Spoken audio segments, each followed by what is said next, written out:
E converso agora pela internet com Haroldo Bonfá, da Faros Consultoria a respeito do mercado do café. Haroldo, obrigado pela participação mais uma vez no Agricultura BR, no canal do Boi. Temos visto muita movimentação no mercado do café, mercado futuro, físico também. Cafeicultor está muito insatisfeito, as reclamações são generalizadas, tanto pelos efeitos no campo, quanto também sobre os preços comercializados. Qual que é a sua visão neste momento do mercado, Haroldo, depois aí desse pós-geada? Boa tarde, seja bem-vindo. Boa tarde a você e a todos. Realmente a situação está bem confusa, ainda mais porque não sabemos a real extensão de como você falou, não só da geada, como da seca, né? E isso tem preocupado demais os cafeicultores. Isso é reflexo também dos preços praticados hoje, né? Eu estava dando uma atualizada agora na parte da manhã, você tem preços aí acima de R$ 1.100 em Minas Gerais, em Varginha, em Campos Gerais, né? São números assim muito interessantes para quem tem café, né? E essa é a grande dúvida: quanto teremos de café até o final do ano, né? Ano cafeeiro. O ano cafeeiro ele vai até julho de 2022. Haroldo, falando a respeito também sobre o que se tem de registro de perdas, né? Ainda não temos um número exato, quanto tempo que isso será comprometido, mas nós temos acompanhado Nova York, aliás, teve um repique até no meio dessa semana de alta para Nova York, mas Nova York apresentando uma tentativa de pressão negativa, eu colocaria, sobre os valores praticados. Nós tivemos aí café sendo negociado em Nova York no curto prazo, até por $2,17 a libra, e depois um recuo mais forte, chegou a 1,74, 1,75, voltou a subir um pouco. Como é que você avalia esse momento em relação ao cenário internacional, onde demanda o nosso café, porque o estoque norte-americano é extremamente baixo, o europeu também, e o Brasil nem tem esse tal estoque de café? Então, o mercado, como você disse, chegou a 2,17, agora, nesse momento, setembro, a 1,85, está com quase 1% de alta. Existe bastante confusão sobre o que realmente aconteceu com o cafeeiro, né? E em que extensão ele foi atingido. Para isso, há necessidade de que as chuvas cheguem, de que a florada aconteça, de que exista esse pegamento, e só aí nós vamos ter uma real dimensão de perdas ocorridas. Claro, sabemos que ocorreram perdas, se fala em 5 milhões de sacas, se fala em 10 milhões de sacas para a safra que virá, né, para a próxima 22, 23. Sabemos que isso vai impactar nos compromissos assumidos de venda, de embarque, e com isso prejudicar também essa composição, como você está falando aí, dos estoques. Né? Os estoques de café certificados na Bolsa do Café Arábica está em 2.100.000 sacas, né? Está relativamente estável, 50% disso é café brasileiro, né? Que é uma coisa assim super interessante, esse movimento. O 48% é café de Honduras, só para a gente ter uma outra comparação, não é café colombiano, e o Brasil se tornou e está muito importante como um fornecedor de cafés, inclusive de boas qualidades. E isso é que está impactando os preços atuais. Né? Esperamos que no futuro esses preços subam, inclusive na Bolsa Nova York, mais ainda. Por quê? Devido a essa composição entre a oferta e a demanda que nós temos aí pela frente. Né? E vai ser isso fundamental para o produtor e para o trader também se posicionar corretamente. Haroldo, falando, e até porque o canal do Boi acaba sendo acompanhado não só por produtores rurais, mas também por consumidores, né? E o pecuarista, o agricultor, ele é consumidor de café também, evidentemente que ele é. E há uma pergunta recorrente em relação à disponibilidade de café. A primeira delas é, mesmo com este cenário, e eu tenho acreditado que mesmo com um cenário de escassez, vai ter café para consumo e também para os demais fatores que o Brasil, que as tradings, que a cadeia produtiva atende no exterior. O que nós podemos ter também, que já parece que já começa a surgir, principalmente no varejo brasileiro, são valores um pouco mais altos, isso vai acontecer também no mundo todo. Esse o pensamento em relação a café, nós devemos ter uma escassez, isso deve representar uma alta, mas não uma falta generalizada de café, Haroldo? Com certeza. Só para você ter uma ideia, se nós falarmos a questão de 2 meses atrás, estaríamos falando em café a R$ 500 a saca. Eu acabei de mencionar café a R$ 1.100 a mesma saca, o mesmo tipo de café. Né?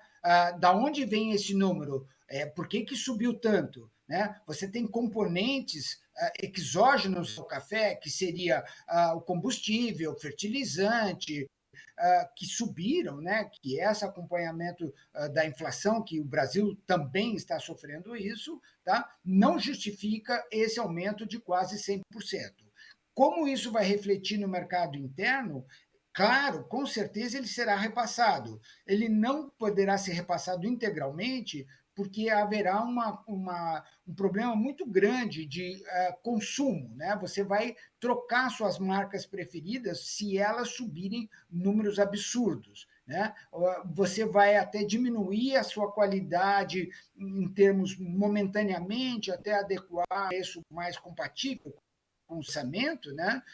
Porém, a quantidade de café ele será suficiente para atender não só a demanda interna, como a demanda externa. Haverá, sim, prejuízo em termos de qualidade, né, do café que foi colhido, que estava em terreiro, que pegou essa geada, mas aí é pontual, não vai ser esse o grande problema. O mercado vê futuro, então ele está antecipando o que haverá de falta de café, como eu já mencionei, para a safra 22-23. O que é muito importante é que as pessoas se organizem, se programem, né, em termos de cumprir os compromissos previamente assumidos. Isso é muito importante e, se tiver que fazer alguma negociação, já pensar como fazer renegociação dos seus tratos, caso você não tenha o café ou caso você ache que é melhor pagar a sua penalidade do que entregar o café e fazer uma nova venda. Tudo é possível. Tá certo, Haroldo. Antes de eu questionar você a respeito das repactuações, porque para muitos cafeicultores é necessário, né? E também eu quero saber o que você pensa a respeito do cafeicultor em relação àquele que tem café para negociar, o que deve ser feito para este momento. Antes, só para confirmar o que você disse, café vai ter, mas vai ter que pagar mais por ele. Eu acho que sobre esse aspecto não há dúvida nenhuma. Não há dúvida, é isso mesmo. E você vai ter uma outra questão, que é a questão de qualidade. Que café que você terá disponível? Né? Será o café, aquele café graúdo, de bebida excelente, ou será um café mais de combate? Quer dizer, tudo isso vai ser uma negociação que você vai, o fabricante, a indústria, vai apresentar isso ao consumidor. Né? Nós temos hoje consumidor extremamente sofisticados em termos de qualidade, ele sabe o que ele sabe qual é a região que ele quer, ele sabe qual é o tipo de bebida que ele quer, qual é a torra. Toda essa especificidade gera custo e gera preço. Né? Então, ele tem que comparar isso, ver com a disponibilidade que ele vai ter monetária e, obviamente, o prazer que isso lhe dá. Né? Um bom cafezinho é fantástico, né? Ajuda a passar o dia muito melhor. Quanto a essa outra parte, que seria assim, quanto que o café, quanto que o fazendeiro de café é muito peculiar. Né? Muita gente, quando essa geada ocorreu no dia, a grande geada, no dia 17 de julho, muita gente já tinha colhido, já não tinha mais esse problema. O café já estava em estoque, eu já estava preparando, etc, etc. No entanto, repito, nós estamos falando sobre o compromisso que terá com safra futura, com embarques futuros. E é esse tema que eu quero entrar agora. Vou fazer um comentário agora. Pensando como economista, Se eu fosse produtor de café e tivesse algum café para comercializar, eu faria isso da maneira mais lenta possível. Entretanto, aí eu quero saber se esse pensamento está correto dentro de quem analisa o mercado de café. Mas, entretanto, nós temos centenas de cafeicultores que travaram negócios junto às cooperativas a qual pertencem, travaram negócios também com outras tradings e por aí vai. E muitos acreditam que não vão ter condições de cumprir essas travas, né? As travas, nesse momento, para o cafeicultor, parecem que não são muito interessantes, mas não vão ter condições e vão ter que repactuar. Qual que seria, no seu pensamento, o melhor para esse cafeicultor? Tanto o que tem café para comercializar, quanto esse que já enxerga, porque por um motivo ou por outro, né? Pode ser porque não tenha, pode ser porque enxerga um preço melhor. Como é que ele faz? Perfeito. Olha, a pergunta é bem complexa porque envolve uma gama muito grande de oportunidades e de problemas, né? Eu falo oportunidades porque realmente pode ter, não ter travado o café ou ter o café e ele renegociar isso ou negociar de uma maneira muito melhor.